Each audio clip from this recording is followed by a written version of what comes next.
Welcome back to All About Money on HKIBC. I am Chloe Fong. My guest today is a politician, a well-known business leader, and the chairman of Hong Kong Palace Museum, Bernard Chen. He's also the chairman of M+ Museum. We'll talk more about the city's cultural industries development, as well as the Hong Kong Palace Museum's finances. Thank you so much for being on our show. And now let's talk more about the revenue boosting resources. So I'm thinking, will there be any collaborations between the Beijing Palace Museum and the Hong Kong Palace Museum to produce some cultural, innovative products to boost revenue as well? Absolutely. We are in discussion with Beijing Palace Museum all the time. In fact, and there's so much we can learn from them. And we can already start off with our own Hong Kong Palace Museum branded products, such as stationeries, tote bag, and all these. We're definitely currently in our pipeline to launch. So there's so much we can do. I mean, Beijing Palace Museum, they have so many product range, and I think and these products are very welcoming to both the domestic audience as well as international visitors. So we would probably do similar for Hong Kong as well from our museum. All right, noted. And also regarding the West Kowloon Cultural District Authority, which covers roughly 45% of the museum's expenses, recently reported a larger deficit of nearly $800 million. And according to Betty Fong, the West Kowloon Cultural District Authority Chief Executive, the district's overall financial status is taking a worrying trend, with delays of hotel buildings constructions affecting the income. And Fong has already made it very clear that the district will rely on the value of the land to support its finances. But other than that, I'm thinking, what else do you think that can be done to boost the revenue for the overall district in the West Kowloon? Well, it's quite unfortunate that there's a mismatch in terms of our cash flow. Obviously, the income generated from the rental income from our office and residents and so on are yet to come. And yet, at the same time, as all our art establishment is now ready to open up. So you can imagine there's that whole funding gap right now. So short-term wise, I think we will continue to be in somewhat of a deficit. And that's why it's important that we will need to control costs. So there's obviously control costs at M+, at Xiqu, as well as at Palace. So we all taking this very seriously right now, while we try to generate more income. So the sort of income we're talking about is the same that you asked earlier about Palace. That will apply to other facilities such as M+ as well. We will have to find sponsorships and donors, also increase our membership to both the Palace Museum as well as the M+, and so on and so on. So those are the short term that we will have to continue to do.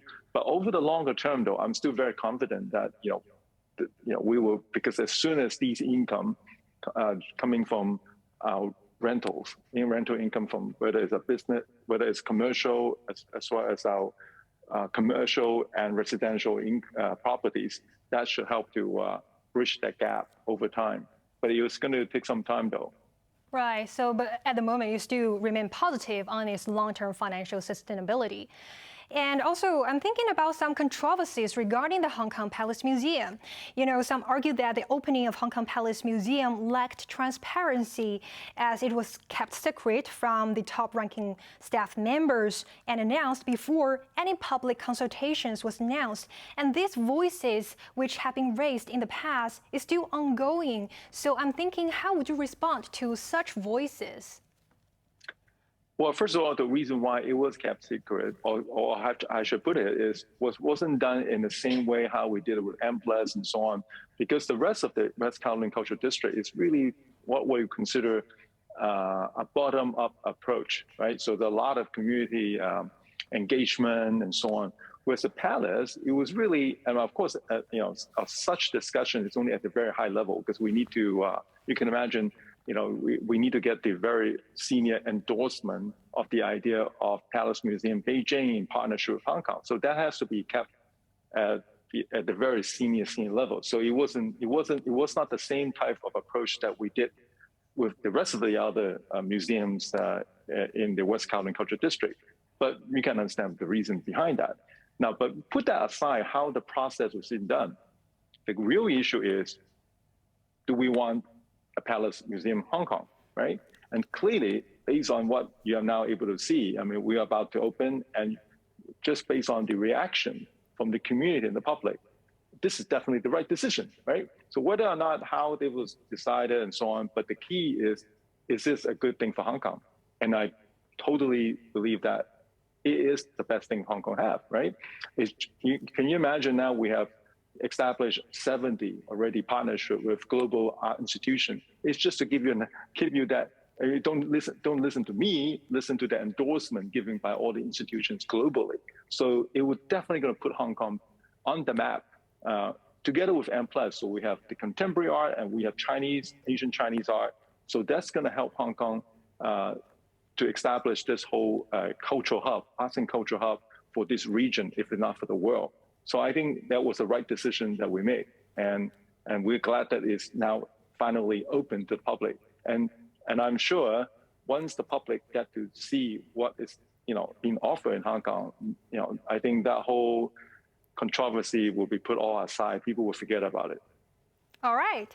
And since you also mentioned about the updates of M+ Museum, I'm thinking because later on the M+ Museum will also have a price charge for residents, for visitors as well. So I'm thinking, are there any updates about the pricing model for M+ Museum as well? And also, will you consider, for example, rolling out a package ticket for Hong Kong Palace Museum and M+ Museum? Definitely, I think when we announced earlier that we have 1 year of free admission to Hong Kong people or anybody visiting the museum. So I think that the time will come towards the end of this year. So once by that time, we definitely have to come up with a sort of pricing model for admission. I'm sure it's still going to be attractive enough because obviously it's never easy, but I'm pretty sure it's going to be very reasonable and attractive. And you're absolutely correct. I think this is not uncommon. I mean, you see that everywhere else where you have these sort of combo tickets that you can align with other museums. And since both M+ and Palace are under the West Kowloon Cultural District Authority, you can imagine there will be some sort of a synergy and to work together. So we're definitely going to consider some sort of a package arrangement. And over time, I can only envisage that it will not just stop at West Kowloon. I think we should also work with other art institutions in Hong Kong as well. I mean, because when you want to draw the tourists to Hong Kong, you want to maximize all the facilities you have in Hong Kong. And just like you go to New York and London, there's all sort of different package that allows the visitors to go to different places. So I think definitely this is a direction that for sure to start with West Kowloon, but it can even expand beyond just those institutions within the West Kowloon Cultural District. All right, we actually have so many more questions, but we're running out of time. But before we wrap up, we also want to know more about your passion on arts. We know that you graduated from the Sonoma College with arts education background, and you've also been the leader of various cultural institutions and heritage organizations. So I'm just thinking, what triggered your passion in the arts and cultural related sectors, and what do you hope to achieve now? I'm afraid you need an hour to get all the answers from me. But no, yes, you're right. I graduated with studio art. I was a painter. That was my degree.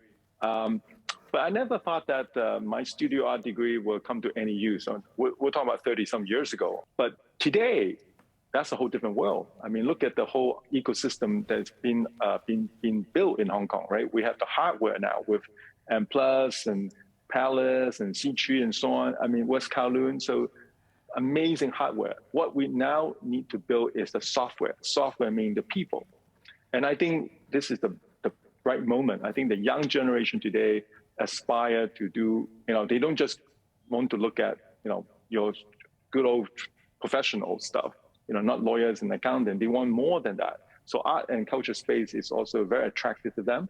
And in addition to that, we have a big audience. We're not talking about just the 7 million Hong Kong people. We're talking about a rising 400 million middle class in the mainland of China, and also in the region as well.